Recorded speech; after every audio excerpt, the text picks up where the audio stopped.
Hello, guys. Hello, everybody. Um, you're welcome to the very first episode of Hidden Gems, hosted by Gameverse Africa.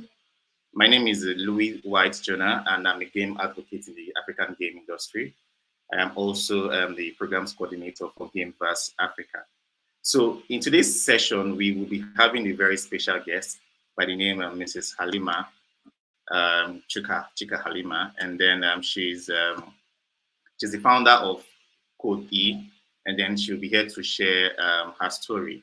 So let's have Mrs. Shi. You're welcome.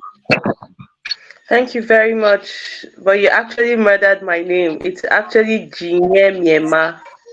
I couldn't pronounce the so I have to take the which very difficult to pronounce. No problem. It's a common mistake.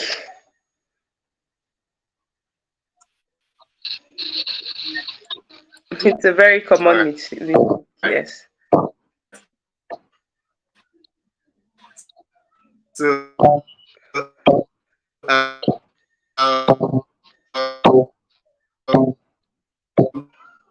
today's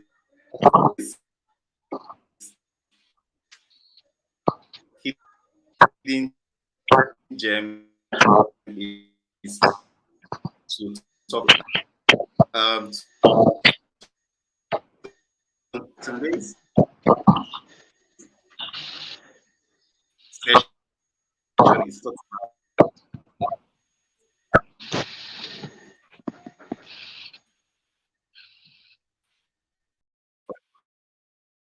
okay.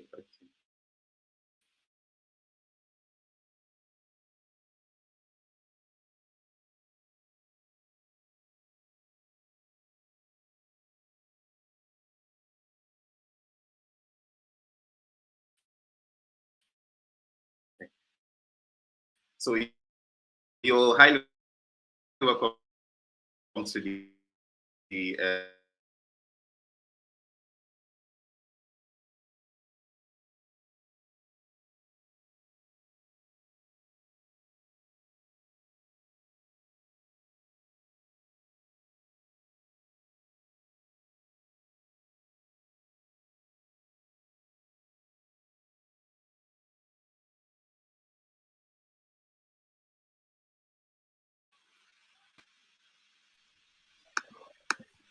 okay, so seems we lost you for a minute. Yes, I think network is. Are you there? Yes, I'm here now.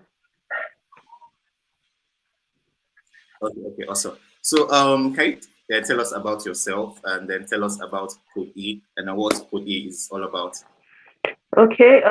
Could E is a non-profit organization that is geared specifically or especially towards children and young adults living with disability. Now, why Code E was created or the why Code E is in existence is because we realized that there was an issue when it came to people living with disability, right? You could be in a company or an office or an organization, and if someone with using a crutches or a visually impaired or a hearing impaired person walks in and asks for a job, you and I both know that the person, no matter how qualified they are for that job, the person will get the job. So basically, people living with disabilities are relegated to less than second-hand citizens in Nigeria. And we decided to tackle that issue. But we decided to use the catch them young approach. And that's what brought about Code E. So we basically train children living with disabilities and young adults living with disabilities in tech, basically gaming, coding, robotics, artificial intelligence, cybersecurity, um, machine learning. As long as it has to do with tech, digital marketing, we go all the way because the aim of Code E is to make sure that with these tech skills, these children, these young adults, could grow and be self sufficient. They don't have to depend on anybody, and giving them or empowering them in that way makes it easier for them to step out, break out of the mold that society has already relegated them to.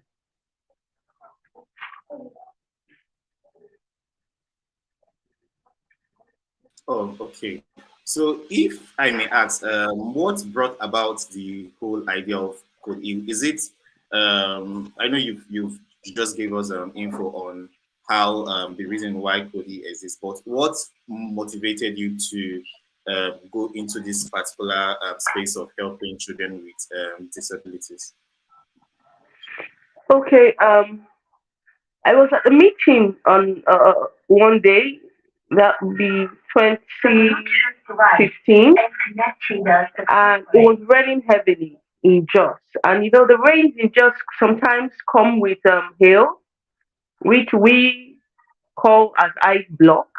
And it was raining heavily. And where I was holding the meeting was actually upstairs. And while we were at that meeting, we saw the roof of a house blown away. And we noticed everybody was scurrying and, you know, finding shelter, running away from the house so that they don't get crushed by the wind blowing debris around. And we realized there's a particular room, and we saw a young girl there, and she wasn't moving. She just hunkered down, and we realized that she was being wounded because hails differ in sizes. And you know, being good Nigerians, we ran down trying to see how we could help. And when we got to that place, we found out that she was chained to the window.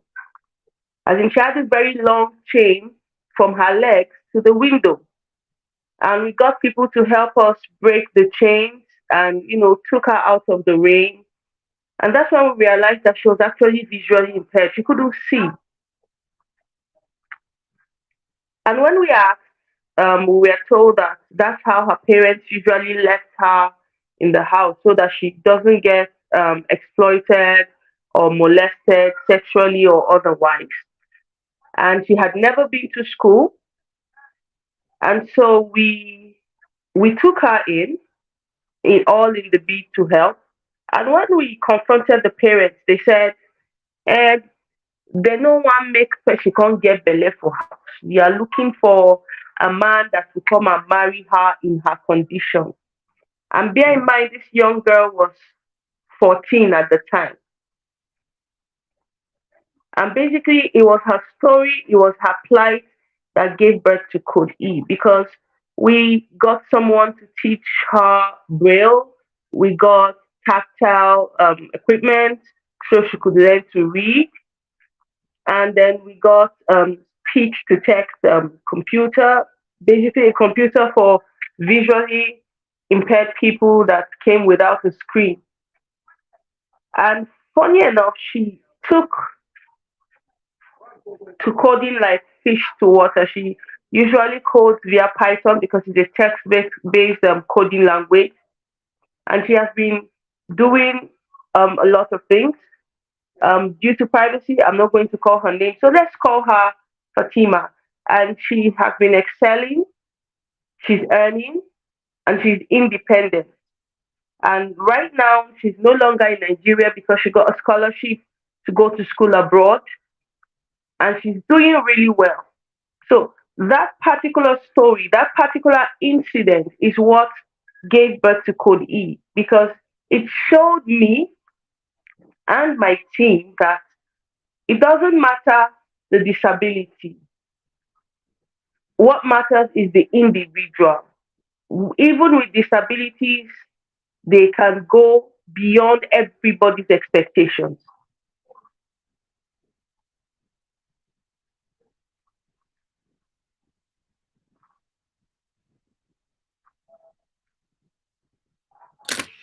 Wow. Okay, so we really thank God for that particular incident that brought about Code E. So can you just briefly tell us about the success stories you've had with these kids. First of all, many people don't really know the challenges that is there when you're taking care of these particular kids. So, what are the challenges you've encountered while trying to impact in them these tech skills like game development, cybersecurity, and all? Okay, one of the biggest challenges that people or children with disabilities face is lack of inclusion. Basically, I'm sorry to say this, but in Nigeria, inclusion is still a myth. There's lack of inclusion, meaning they will have difficulty moving around, navigation, um, education, healthcare, um, jobs, basically in all spheres. And when you talk about disabilities, there are different streams of disability. There are those that are hearing impaired and speech impaired. We call them deaf and dumb in Nigeria. There are those that are vision impaired. Those are basically blind people. There are those that are physically challenged. Those are the people that are missing or can't use some or all of their limbs. And then we have those people living with albinism. We call them albinos. We also have people living with what we call invisible disabilities or learning disabilities. Those are people with things like autism, dyslexia, cerebral palsy, Down syndrome. So there are different streams of disabilities. There are different types of disabilities. The challenges they face is that education is often very, very expensive because they have special needs. They have to use all sorts of learning aids. Um, you have to make sure that they have well trained, specifically trained teachers. It's not anybody, nobody. Someone could just walk up out of the street and say, "Okay, I want to teach a special needs child." That's not how it works. So they have specially trained teachers. They You have to make sure that these children have all the learning aids they need. Like for visually impaired children, they have to have tactile materials. They have to have slate and stylus, which is basically what they use to write braille. Um, for hearing impaired and speech impaired kids, you have to look at speech trainer, sign language trainer, um, all sorts of things. For those that are physically challenged, you have to now get in a physiotherapist into their education. So there are a lot of challenges that people or children living with disabilities face. When you come to the invisible disabilities, basically in Nigeria, it's not really so the orientation or yes, the orientation about invisible disabilities is not really that wide. So a lot of parents misunderstand issues or misunderstand their children when they present symptoms or behaviors that are reminiscent of invisible disabilities. So a lot of challenges like okay, they can't move around, they're not covered, there are no um, specially constructed roads that would assist them to move around. Most employers don't like to employ people with disabilities. The education, most schools are not inclusive, and if you finally find an inclusive school, the cost is very astronomical and beyond the capabilities of the parents of these children. They struggle with daily day to day living. Some of them have to go to the hospital sometimes once a week, twice a week, depending on the type of the disability and the severity. So a lot of parents spend a lot going to the hospital, and even at the hospitals, there are really not specialized doctors to see these children. So they face challenges at every turn, at every sphere. They face them at home with their families. They face them going out. They basically face challenges everywhere they turn. Now, so what? Okay, since you've actually identified the challenges, yeah. So how have you been able to solve that? Because one thing is teaching them how to do these things, how to code, how to build games. Yeah. Another thing is making them stand out. Because from your bio that I read, because I actually went through your profile, I found out that you don't only teach them, but you try as much as possible to give these kids like jobs and all that. So how have that been working out with Code E? Okay, so we have a program called Teen Titans program, and it was named Teen Titans because it's alluding to um, the Greek founding gods, Titans, because we believe that these children are Titans because they surmount immeasurable odds. So the Teen Titans program is three phase. We have the book savvy phase, which is where we take them through education, schooling, whatever they need to be able to communicate properly. Then we have the tech savvy phase. The tech savvy phase is where we now teach them anything and everything tech, depending on their strengths and have also strengthened their weaknesses. And then we have the biz savvy stage. The biz savvy stage is where we train them in financial literacy, we connect them with mentors, and finally we help them run or start up their own companies. Now in Nigeria, nobody gives money to startups. So basically, because it's tech, the whole world is basically their oyster. Um, we get them remote jobs so that they can earn, but we realize that there is also the stress of some of their parents or relatives taking advantage of the fact that they're living with disabilities and then they are earning. So we've put certain things in place to make sure that that does not happen.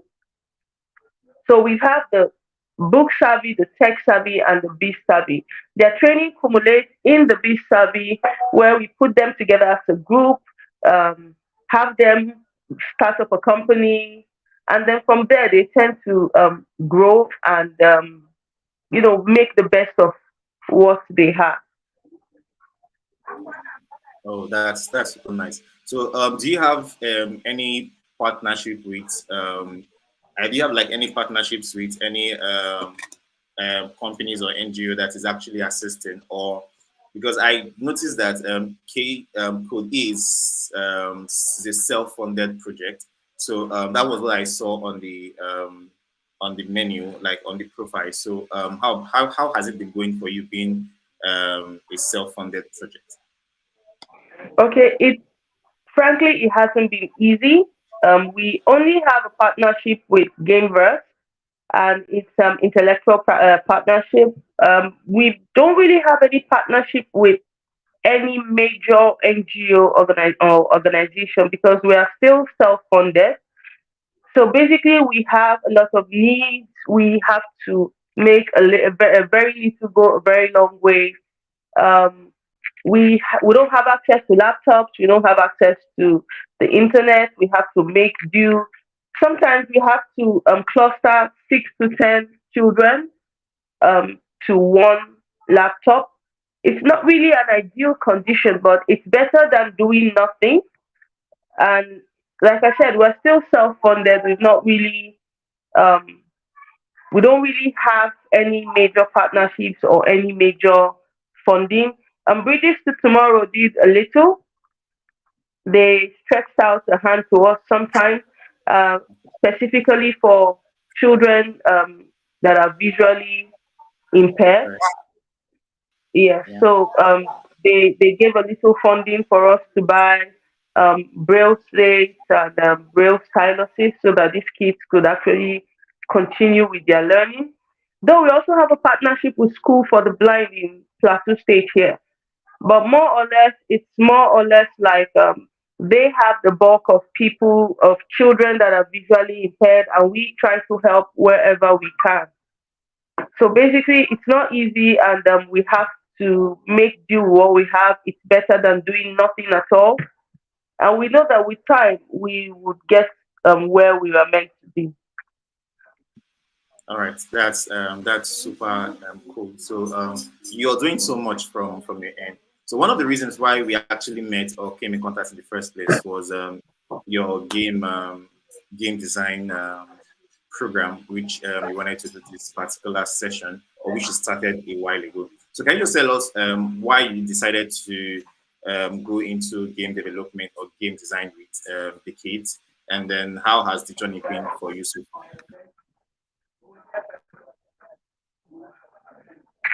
Okay. Um, Now every child likes cartoons, or most children like cartoons, and most children like games.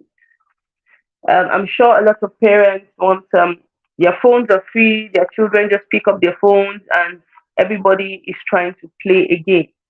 Now, um, being someone that's in the NGO or non-profit business and also an educator, I realized that children tend to learn better when they are relaxed and they're having fun. And one of the ways they have fun is to play games. Now, and I have this child. His name is Alexander. He has what we call dyscalculia. Dyscalculia is a learning disability that makes someone or an individual extremely scared of math. So no matter how much you teach, no matter how well you explain, as soon as there's a question or an exam, as soon as the child or that person sees the question, everything they must have learned or they must have been taught just basically vanishes.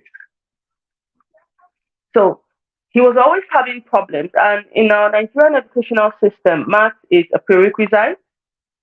So he couldn't go beyond grade one and he was going 13. Now imagine a 13-year-old in grade one.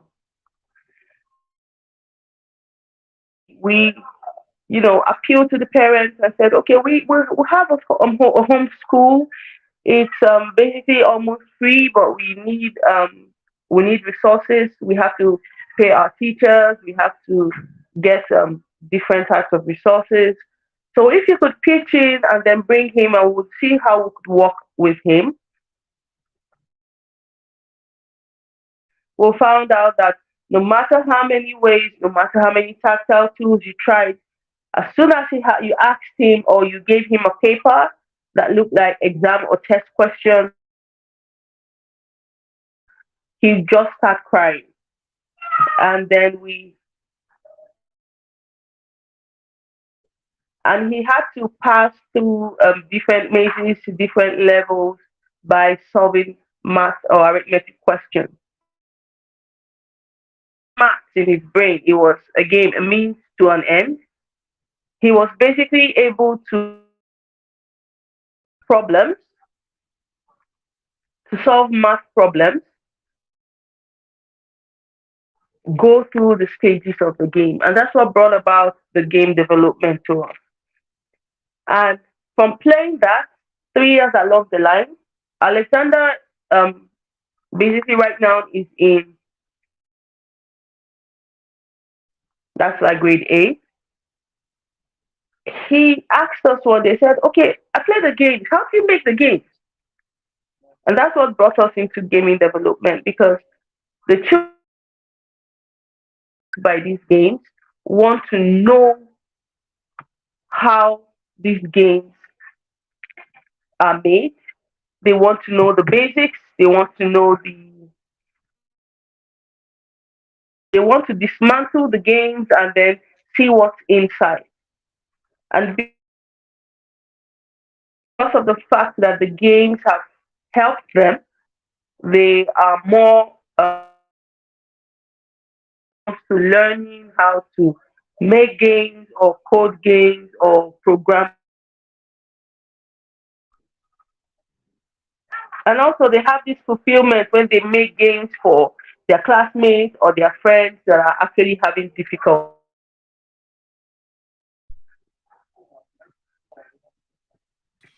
So that's more like you're saying with using gamification, you've been able to teach these kids how to do more, right? And it's something we in the game space are really looking at. We are really excited when we hear things like this. So I don't know because we have like little time to spend, so we don't really exceed time. So currently, where are you based, and do you have intentions of reaching out to other places? Okay, we are currently based in Jos Plateau State, Nigeria, and yes, we do have the aim of reaching out to other places via the internet, via virtual classes. But like I said, we're self-funded, so funding is really tight. Money is not yet forthcoming, and most of these things you need money to make them happen. We want to make it as affordable as possible because we know that parents of children living with disabilities already have a financial burden when it comes to taking proper care of their kids or giving their kids, even if it's the basic amenities, the basic necessities of life. So we do not want Code E, or we do not want them having an extra burden by telling them to pay. So we are hoping that with time, or we're hoping that we get funding so that we can make we can have live webinars, we can have live webinars, mobile classes all around Nigeria so that it could cater to every part of Nigeria.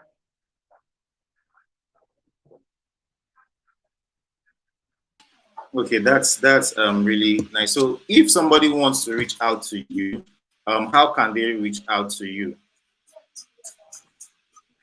Okay, we you could reach out to us via telephone or WhatsApp. Both the phone numbers for the telephone and WhatsApp are the same. That would be 090-197-29886. You could also reach out to us via Facebook at Code E Africa. You could reach out to us via Instagram at Code E and Team Titans. You could reach out to us via Twitter at Code E also. You could reach out to us via Instagram at Code E also. So there are different avenues to actually reach out to us. Okay, You could okay. email us at codee@outlook.com or info@codee.org. So for the email, how is it spelled? Is it KODE K I? KODE dash E@outlook.com. Oh, okay, okay, okay. We are also going to share the contact details of Code E on our socials, so that in case anybody who wants to also partner with you can also have a place, an avenue or medium which they can reach out to you. So I really, really, really do commend Code E for what it stands, and what Code E has been doing over the years. And we look forward to doing more with you and also reaching out to more persons. And then from my own end, because I've had experiences with CWDs, and then it's been crazy, and I know the kind of effort which Code E is putting just to make sure that they achieve and they train more, and then they basically help lots of children, especially children with disabilities. So my last question before we wrap up.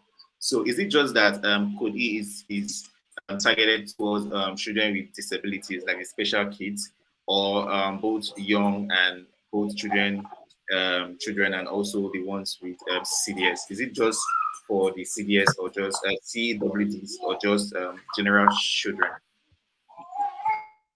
Okay, we also take in normal kids.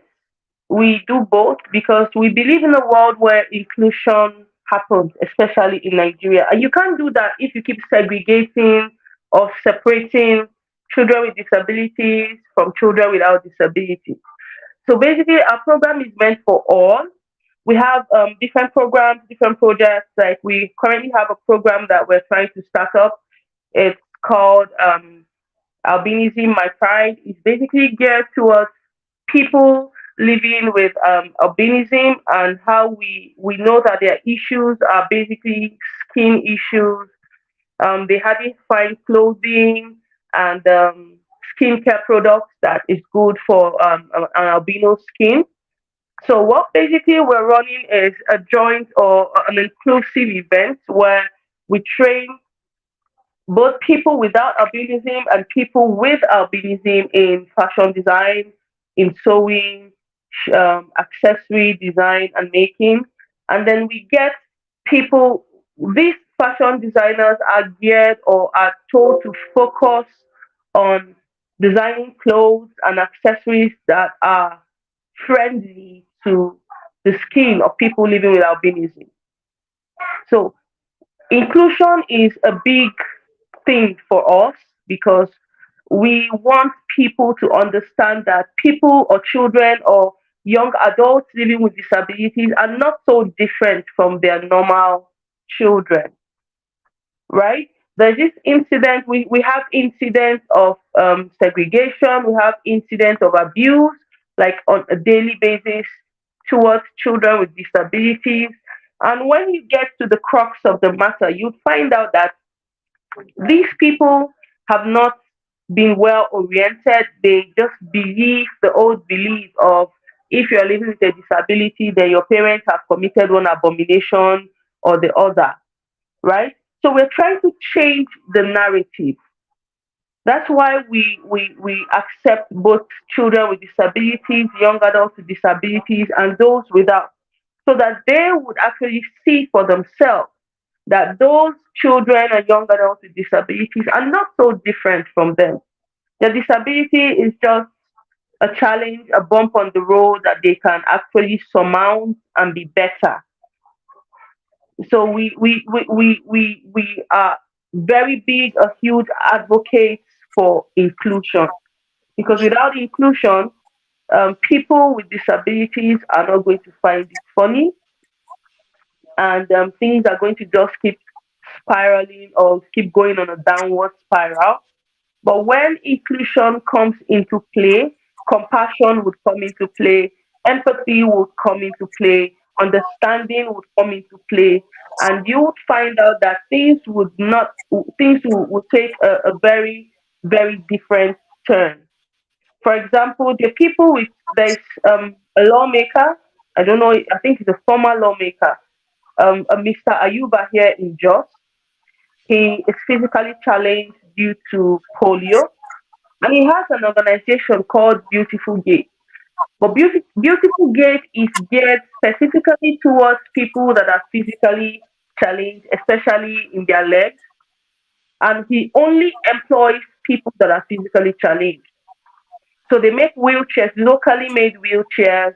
They make locally made crutches.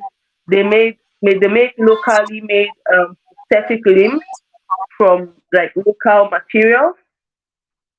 And you'd find out that he gives out a lot of these wheelchairs on a monthly basis.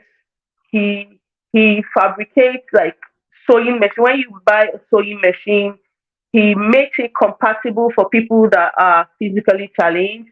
When you buy a car, he makes it compatible for people that are physically challenged to use them, right?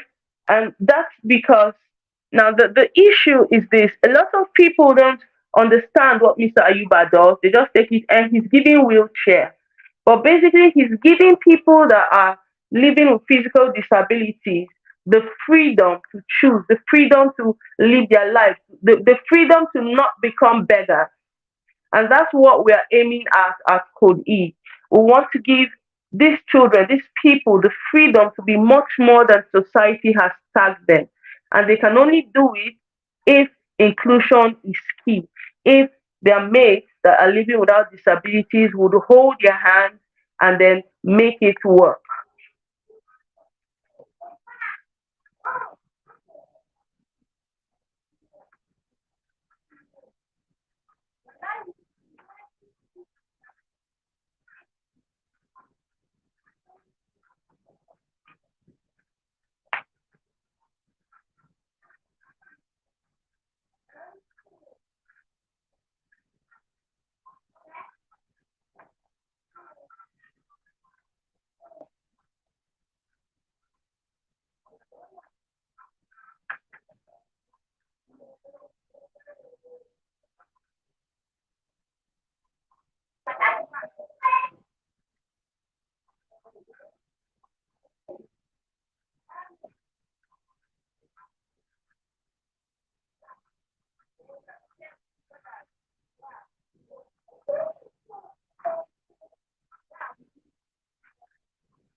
Hello. Can you hear me?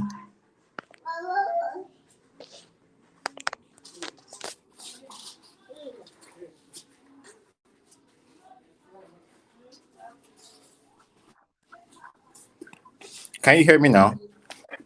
Yes, I can. Oh, okay, okay. I was a bit cut off for just like a few seconds. So yeah, so thanks so much, thanks so much, Ms. Chika, and we hope to hear some amazing things you're doing, and we'll still be keeping tabs with you to find out more and more, and then also assist in any ways whichever way we can. So you're doing an awesome job, and then we thank you so much for coming on to Gameverse Hidden Gems to actually tell us what you've been doing and what is really happening.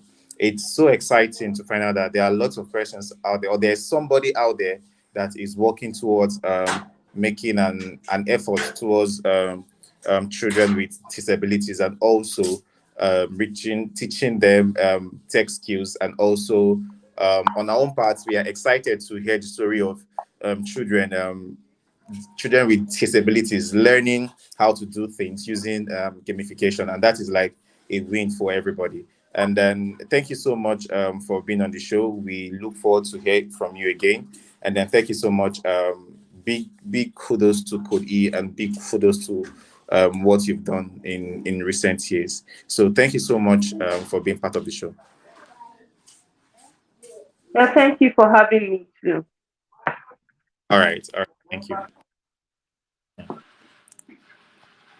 All right, so we've come to the end of the session, creating values in special kids, and then we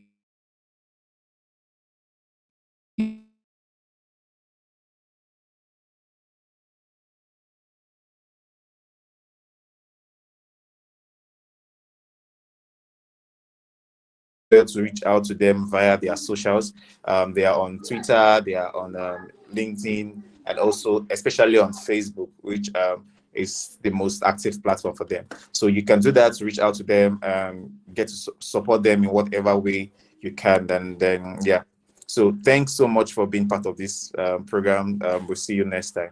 My name is Louis White. I'm a game advocate in game African game industry. Talk to you later. So have a great day.